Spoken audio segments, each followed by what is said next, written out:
षड्यंत्र शब्द बहुत बार बार आते हैं।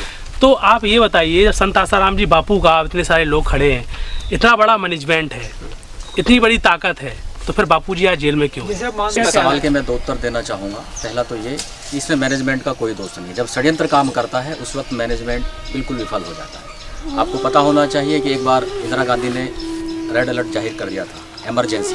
उस वक्त बड़े से बड़े कहलाने वाले नेता और बड़े बड़े मैनेजमेंट वाले भी फेल हो गए थे। ठीक आज वही हो रहा है। आश्रम के मैनेजमेंट की इसमें कोई गलती नहीं। दूसरा, इसका मैं आपको बताऊं, करोड़ों साधक है, वो चाहें तो एक सेकंड में बापूजी को छुड़ा सकते हैं, लेकिन बापूजी ने करोड़ों साधकों को आज तक यही संस्कार दिए हैं कि जिस राष्ट्र में हम रहते हैं, जिस राष्ट्र का हम खाते हैं, उस राष्ट्र के खिलाफ हम एक भी कदम नहीं उठाएं। कानून का उल्लंघन हम किसी भी हालत में नहीं कर सकते।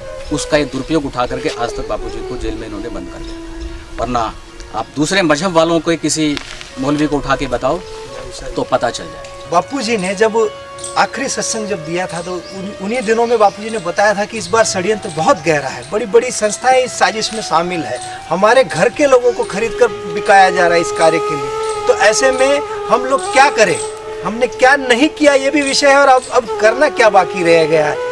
हमने सारे जितने भी कोर्टों में जितनी बड़ी बड़ी संस्थाओं के वकील हो सकते हैं उसको इस केस के लिए उपयोग किया। 10 बार तो हमने जमानत लगाई है। आम जनता से को भी संदेश देना है और सरकार को भी संदेश देना है कि विश्व भर में 156 देश क्रिश्चियन कंट्री के हैं, 100 से ज़्यादा मुस्लिम कंट्रीज के देश हैं, और उन देशों में हमने कभी नहीं देखा कि उस धर्म के संतों को वहाँ पर उस देश के द्वारा सताया गया। ये भारत जैसे, हम हिंदू राष्ट्र बोलते हैं, हिंदू लोगों की यहाँ आबादी है, और जब इस देश का जो बंटवारा हुआ था हिंदू और मुसलमान के आधार पर भी हुआ था, तो आज हिंदू संत को इस देश में कैसे सताया जा सकता है? और ऐसे झूठे आरोप लगाकर 3.5 साल से आपने झूठे सबूत लगाकर, झूठी धाराएं लगाकर इस जब जिस राष्ट्र में संतों को सताया गया है वो राष्ट्र नष्ट हो गया है, ज्ञान विहीन होकर। समय रहते अगर हम लोग नहीं चाहते, एकजुट नहीं हुए, तो आज जैसे इस संस्था में आग लगी है, ये आग फैलते फैलते पूरे भारत में लग सकती है और पूरा भारत तबाह हो सकता है। इसके पहले कि ये मंजर आए, हम सभी को, मानवतावादी लोगों को, हिंदू संगठनों को एकजुट होकर के